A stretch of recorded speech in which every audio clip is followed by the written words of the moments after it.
وہ اس تک پہنچنے کا طریقہ ہے۔ ذہانت بھی چیزوں کو پہچانتی ہے، لیکن شعور بالکل دوسری طرح سے پہچانتا ہے۔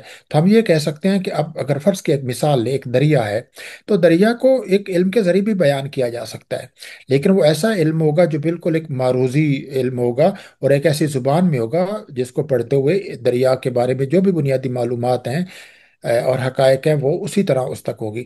لیکن دریا کو جب ہم بناتے ہیں وقت کا استعارہ، دریا کو ہم ابدیت کا استعارہ، دریا کو زندگی کا استعارہ، اور دریا سے پیدا ہونے والی نغمگی، اس کی لہروں کا آہنگ، اور اس دریا کی وسعت، اور وسعت سے انسان کے اپنی جو ایک اس کے مقابلے میں بے بسی، یا انسان کی زندگی کا ایک جو ایک یعنی ایک طویل ایک سلسلہ ہے جو کئی گرداب سے دو چار ہوتا ہے، کئی اس مراحل سے گزرتا ہے، تو اس کو بیان کرنے دریا ایک ہی ہے، لیکن اس دریا کو جو پیش کرنے کے دو الگ الگ طریقے ہیں۔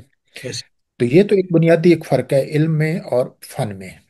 صحیح۔ اچھا، فن میں ظاہر ہے تخیل کا میں نے ذکر چھوڑ دیا، لیکن تخیل بھی فن کا ایک بہت ایک لازمی، یعنی علم یعنی فن جس حقیقت تک رسائی حاصل کرتا ہے یا حقیقت کو تشکیل دیتا ہے، تو اس میں تخیل کا ایک اہم کردار ہوتا ہے۔ کیونکہ یہ جو آپ ساری باتیں فرما رہے ہیں کہ وہ زندگی کا استعارہ ہے یا یہ، تو وہ یہ سب کچھ تو تخیل کی بنیاد پر ہے نا، جی جی، یہ تو بالکل سوچی ہوئی بالکل چیز ہے بالکل۔ بالکل ایسا۔ جی جی۔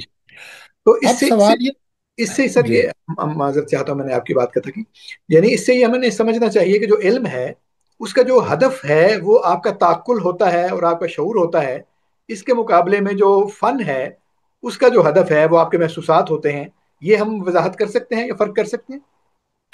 مطلب جو علم ہے وہ اس کا وسیلہ جو ہے وہ عقل ہے، فن جو ہے اس کا وسیلہ وجدان، تخیل اور جذبات اور احساسات ہیں، ٹھیک ہے، دونوں کے یعنی جو متحرک وسائل ہیں۔ جو کرنے کی کوشش کرتے ہیں نا، دیکھیں انسان پر اس کی جو تاثیر ہے یا اثر ہے، اس کے حوالے سے بھی ہم چیزوں کو پہچانیں گے نا کہ فن کا اثر اور طرح سے ہے، علم کا اثر اور طرح سے ہے۔ بالکل، جو جی علم ہے وہ آپ کے علم آپ کے اندر جو چیزوں سے متعلق پہلے ایک ایڈ کرتا ہے، آپ کو نئی چیزوں سے آگاہ کرتا ہے، یا آپ کے اندر جو تشکیک ہوتی ہے اس کو رفع کرتا ہے۔ لیکن جو فن ہوتا ہے وہ آپ کے اندر بالکل دوسری طرح کی کیفیات کو پیدا کرتا ہے، وہ آپ کے اندر طرف کو پیدا کرتا ہے، آپ کو یا آپ کے اندر ایک چیزوں سے جو ہمدلی اور ایک ہمدردی ہوتی ہے وہ پیدا کرتا ہے، جمالیاتی نشاط جو ظاہر ہے علم، جیسا کہ اقبال نے تو کہا تھا علم میں بھی سرور ہے، لیکن جی اگلا مصرع نہیں پڑھتا ہاں میں۔ جی ہاں تو ایک تو سرور اس میں بھی ہوتا ہے جب آپ سچائی تک پہنچتے ہیں، یعنی علم کی سچائی، علم کی حقیقت تک پہنچتے ہیں، تو اس میں بھی ایک نشاط ہوتا ہے، لیکن وہ ایک جستجو کے نتیجے میں پیدا، جستجو کے بار بار ہونے کا ایک نشاط ہے۔ ٹھیک لیکن جو علم جو فن کا نشاط ہے اس کی نوعیت بالکل دوسری ہے، وہ ایک جمالیاتی نشاط ہے، جس کو واضح ٹھیک کرنے کے لیے کافی لمبی ایک ٹھیک ٹھیک نشست اب درکار ہے۔ تنقید پہ ذرا اس کو اپلائی جی کیجیے۔ ہاں، بالکل بالکل۔ اب اس کی روشنی میں اگر ہم دیکھتے ہیں تو جو تنقید ہے سب سے پہلے تو وہ علم ہے۔ تنقید ہمیں فن پارے کے بارے میں اور فن کے ارد گرد جو کچھ ہے، فن کے ارد گرد کیا ہے، زبان ہے، فرد کے فن کے ارد گرد فن کی روایت، تاریخ ہے، فن کے اسالیب ہیں، اور فن کی روایت ہے، اور پوری جو حقیقی دنیا ہے وہ موجود ہے۔ تو تنقید ہمیں فن اور اس کے آس پاس کی اور اس کے پس منظر میں موجود، یا اس سے پیدا ہونے والے جو معنی ہو سکتے ہیں یعنی ممکنہ، تو ان سب کے بارے میں ہمیں علم دیتی ہے، علم کی وہی جو ہم نے پہلے کی۔ جی اور اسی طرح علم وہ علم یعنی فن کا علم حاصل کرنے کے لیے اسی طرح وہ عقل کو، استدلال کو اور منطق کو بروئے کار لاتی ہے، اور ایک ایسی زبان میں پیش کرنا چاہتی ہے جو ایک طرح کی شفاف زبان ہوتی ہے جس میں ابہام نہیں ہوتا، یعنی تنقید کی زبان میں ابہام نہیں ہونا۔ جب ہم کہتے ہیں، آپ کہتے ہیں تنقید کو پرکھا کیسے جائے، تو تنقید فن پارے کے بارے میں جو بھی باتیں کرے ان باتوں میں کوئی ابہام نہیں ہونا چاہیے۔ ٹھیک ہے لیکن ایک چیز ہے کہ جب چونکہ تنقید کا جو موضوع ہے ادب ہے، شاعری ہے، فکشن ہے، یا دوسری اصناف ہیں جو ظاہر ادبی اصناف ہیں، تو تنقید جب ان کے بارے میں گفتگو کرتی ہے تو اس میں بھی کہیں نہ کہیں جو اس کی زبان ہوتی ہے وہ خالص کسی جو سائنسی علم کی زبان ہے اس کی زبان سے بالکل زبان اس کی ہٹ جاتی ہے۔ اور لیکن جو اچھی تنقید ہوتی ہے وہ اپنی زبان میں ایک تخلیقی اور جمالیاتی عناصر پیدا کرنے کے باوجود اپنا جو بنیادی فریضہ ہے کہ فن پارے کے بارے میں اس نے ہمیں علم دینا ہے، اس پہ وہ کوئی مصلحت اختیار نہیں کرتی یا کمپرومائز نہیں کرتی۔ ٹھیک ہے، اس کا مطلب ہے کہ اگر کوئی تنقید جو ہے وہ یعنی علم سے زیادہ یا وضاحت سے زیادہ یا جو اس کی تعبیر ہے اس سے زیادہ حزم دوزی فراہم کرنا شروع کر دے تو وہ اپنے منصب سے ہٹتی ہے پھر. محض حظ اندوزی اگر کرے، اگر وہ محض یا حظ اندوزی ہی کو اپنا مقصود بنائے تو وہ تنقید نہیں ہے. ہاں، حظ اندوزی اس کا ایک ذیلی اس کا اور رہے تو وہ اس کو الٹا تنقید کو فائدہ پہنچاتی ہے. اصل مسئلہ اس کا ہے کہ ترتیب کا ہے، یا اس کی جو ایک طرح کی درجہ بندی ہے. تو درجہ بندی میں تنقید پہلے علم ہے، اس کے بعد وہ فن ہو سکتی ہے. یعنی اس میں وہ فنی جو جمال ہے، زبان کا ایک تخلیقی استعمال ہے. اور زبان ایک جس طرح زبان کا تخلیقی استعمال ہی انسان کو ایک طرح کی نشاط، ایک طرح کا حظ، ایک طرح کی مسرت پہنچاتا ہے. اگر وہ تنقید پہنچاتی ہے تو وہ، لیکن وہ تنقید کے بنیادی عمل میں جو اس کا ہے اس میں حارج وہ نہیں ہونا چاہیے. اس کو جی الٹا اگر اضافہ کر سکے تو اچھی بات ہے. حارج اگر ہو یا وہی مقصود بن جائے تو پھر تنقید وہ نہیں رہ جاتی. جی. اب سر آخر پہ ایک دو باتیں جو ہیں اس نقطے پر بھی فرما دیجئے وائنڈ اپ کرتے ہوئے کہ جب ہم تنقید میں یہ کہتے ہیں کہ اس میں کچھ تخیل کا عمل دخل جو ہے وہ بھی ہوتا ہے.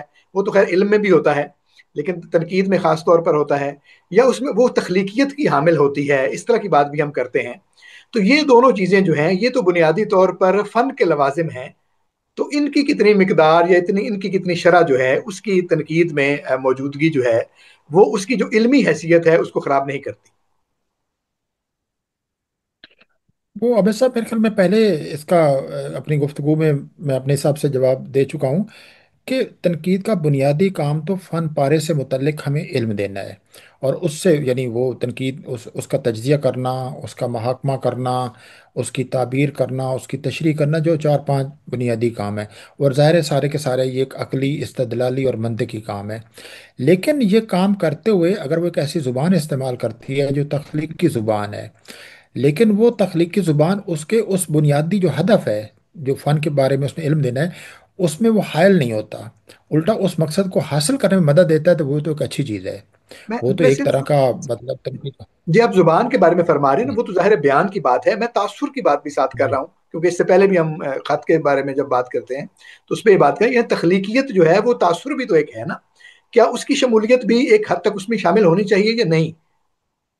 دیکھیے، تاثر میں پھر وہی رائے ظاہر کروں گا. میری تو وہ جچی تلی رائے ہے کہ تاثر اگر ایک ایسا ہو جو ایک سوچا سمجھا، مطلب جس میں تضاد نہ آئے، اور تاثر ہے جو دلیل کے سہارے کھڑا ہو، جی محض ایک وقتی جو ایک اثر ہے اس کے سہارے نہ کھڑا ہو، اور اس میں کوئی خطابت نہ ہو، تو وہ اس میں کوئی حرج نہیں ہے. میں تاثر کے سرے سے خلاف نہیں ہوں، لیکن تاثر کی اس صورت کے خلاف ہوں. مثال کے طور پر میں آپ کو جملہ بھی سنا دیتا ہوں کہ اگر تاثر اس قسم کا ہو کہ ہندوستان کی ہاں الہامی کتابیں دو جی ہیں، مقدس وید اور دیوان غالب، یہ خالص تاثر کی ایک بہت کلاسیکی مثال ہے. تو اس طرح کا تاثر جس کو آپ ثابت نہیں کر سکتے، لیکن اس میں ایک اوور ویلمنگ پاور ہے لوگوں کو متاثر کرنے کی.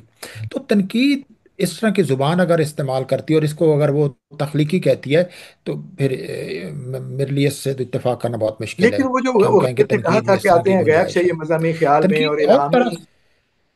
وہ جو ہاں اس کا جی. یعنی وہ جو ایک اس کی جوہر ہے نا شاعری کا ایک بنیادی جس میں ایک الہام کا عنصر موجود ہے یا اس کا ایک تاثر موجود ہے. تو اس بات کو بیان کرنے کے لیے تو اچھا جملہ ہے میرے خیال میں. یا ظاہر ہے دیکھیں جب آپ پڑھتے ہیں میں پڑھتا ہوں، میں طالب علم ہوں آپ ظاہر نقاد ہیں. تو ہم دونوں کم از کم یہ سمجھتے ہیں کہ اس بات کو سائنٹیفکلی یا لاجیکلی ثابت نہیں کیا جا سکتا، نہ اس کو ثابت کرنے کی ضرورت ہے. یہ صرف ایک اس کی تفضیل بتانے کے لیے یا اس کے جو اس کا پیرایا ہے اس کے اظہار کے لیے ایک ہے بات. تو اس کو آپ یعنی نفی کریں گے تنقید کے معاملے میں سے یا اس کو آپ سمجھیں گے کہ یہ کوئی اچھی چیز نہیں ہے؟ دیکھیں، پہلی بات یہ ہے کہ آپ دو مختلف کتابوں کو یکجا کر رہے ہیں. مطلب آپ ایک مذہبی کتاب، جو کتاب مذہبی ایک لکھی گئی ہے، اور ایک شاعری کی کتاب ہے، نہیں آپ ان لاجیکلی دونوں سوچ کو رہے ہیں نا ملا سر، اس رہے وجہ ہیں. سے آپ یہ کہہ رہے ہیں. اب لاجیکلی سوچ کے جی. تو ایسے ہی بنتا ہے تو اس کا جواب تو نہیں دیا جا سکتا. لیکن اگر صرف آتے ہیں غیب سے یہ مضامین خیال میں فرض کریں اگر رکھا جائے سامنے یا غالب شریر خامہ نوائے سروش ہے یا اس طرح کے معاملات ہیں تو اسی طرف ہی ایک اشارہ ہے کہ الہامی کیفیت ہے بس. تو اتنا ہی سمجھ آتا ہے. نہیں نہیں، یہ تو اب ہم اس سے نتیجہ جو مرضی اخذ کر لینا، سر لیکن یہ تنقید کا جملہ نہیں ہے۔